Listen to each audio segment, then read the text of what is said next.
Ayaw mong makinig, ha? Tumigil ka na! Hindi ka nga niya gusto!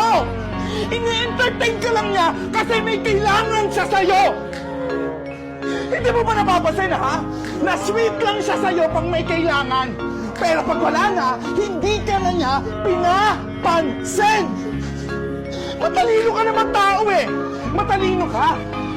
Isipin mo naman yung sarili mo! Unahin mo naman yung sarili mo! Mahalin mo naman yung sarili mo! At tanggapin mo na yung katotohanan na hindi ka magugustuhan ng taong nagugustuhan mo!